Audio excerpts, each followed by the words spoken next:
Hello there, Drew Handish with Whiskey Lore, and time for another whiskey tasting and a little bit of news also about a whiskey that may be going away.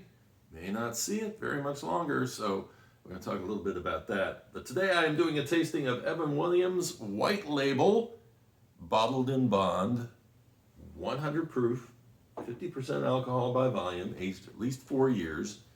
And this is what we consider to be a value whiskey. Because if you find this, I think I found this liter size for what, $19, something like that. And so it is a good value. It's a charcoal filtered sour mash whiskey, not charcoal filtered the same way they do in Tennessee. There they do the filtering before it goes in the barrel. In Kentucky, they're doing the filtering after it comes out of the barrel. This is a whiskey that I have always suggested as the good middle ground in terms of if you're going to go buy single barrel. You know, single barrel, sometimes you end up with a really good one. Sometimes you end up with one that it's not that great. Heaven Hill, I have my issues with them and their barrel consistency. Unfortunately, they seem to release a lot of junk. I mean, it's whiskey. It could be used as a mixer, but honestly, if I'm going to spend $45 on a bottle of Henry McKenna 10, I want it to be good. I don't want something that I could have bought the $7 and been just as happy with it. So, and they make some really, really great, like Elijah Craig, their barrel proof from a couple of years ago, 2021, the B921. Oh my goodness. That stuff was amazing. And then I got another bottle of it, and it's like, well, it's good, but it's not amazing. You know, what happened between one barrel to the next? And I understand there's going to be barrel differences. That happens. But I would hope that it wouldn't be drastic changes from one to the next. And so, anyway, but talking about single barrel, this product, which I bought this bottle, this is the 2012 vintage.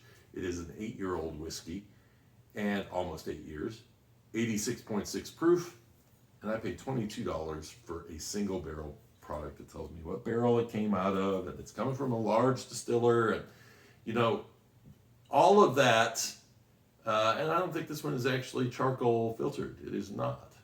But what I would say is that what I really enjoyed about this whiskey was that when you got a good one, boy, $22, it's a steal to get that. Well, apparently all you Evan Williams 1783 drinkers, which I started out on Evan Williams 1783.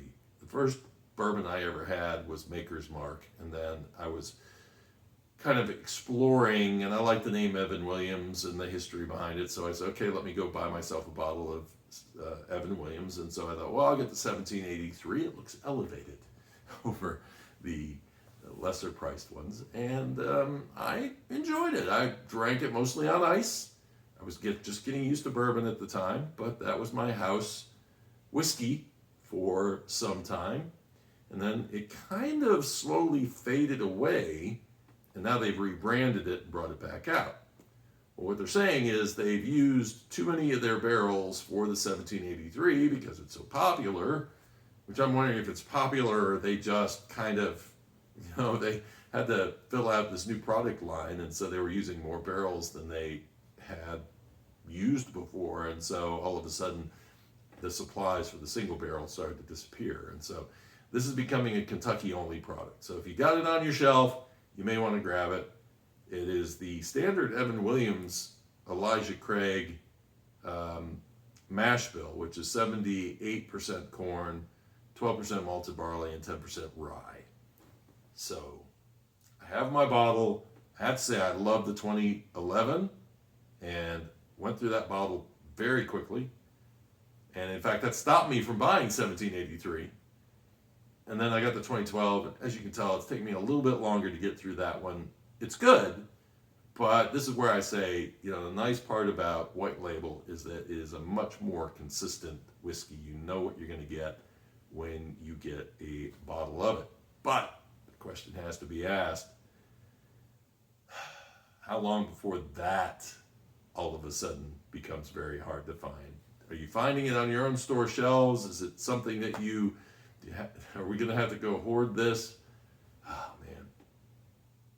I do have some of the Heaven Hill Green Label 6-year that is I think it's 95 proof. Really like that stuff. I loved when they had a bottled in bond version of it, but that was Kentucky only, as is this lower proof.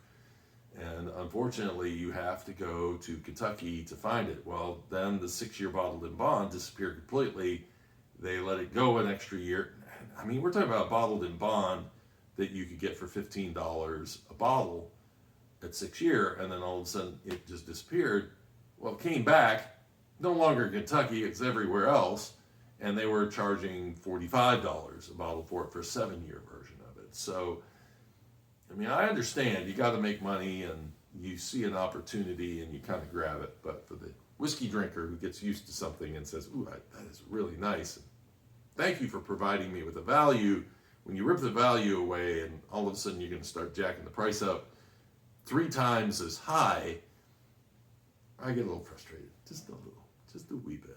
But anyway, I will enjoy my $22 bottle of single barrel over there with a whole new reason for enjoying, because I'll know that it's now rare. So this whiskey on the nose is going to give you that vanilla note, and it is going to give you a nice herbal rye. So just being 10% of the mash bill, it really does have a nice quality herbally rye kind of a note on the nose. It's not an oak whiskey at all. So I would say in terms of age on this is probably 4+, but not really pushing into your 7, 8, 9 year range. In fact, we could look at these 2 bottles maybe and see the coloration difference between the 2, but they're fairly similar actually, even though that is 8 years. So I don't know. Come from a different part of the warehouse as well, though. That could make a difference too. Ooh, man, got a sting of alcohol all of a sudden off of that. Man, that came out of nowhere. Cheers.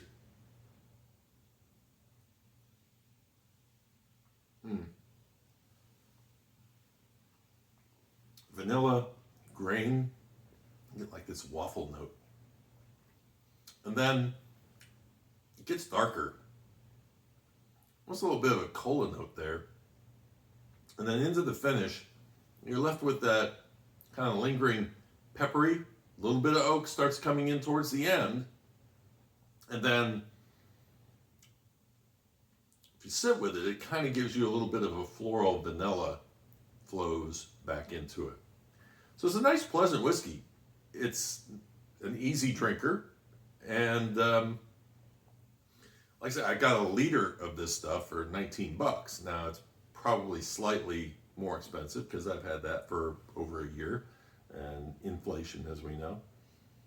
But yeah, no, I mean, I think this is this still is a solid, good whiskey, and for the price, that ups that scale a bit and says, you know what, you're providing me some value in that bottle, and so cheers to you for doing that. Please don't take it away. I mean, there's going to be a point now where, you know, we're just going to count the days to the next Heaven Hill bottle that, you know, we find to be a value that just disappears off the shelf and then reappears as a pricey thing. Frustrating. Anyway, those are my thoughts. What do you think of White Label? Is that one that you really like? Have you had the single barrel, and how do you compare the two? Leave your comments below. Give me a like if you enjoyed the video. Subscribe if you'd like to watch more. Ring the bell if you'd like to know immediately as soon as I release a new video. And until next time, cheers and Slan Java.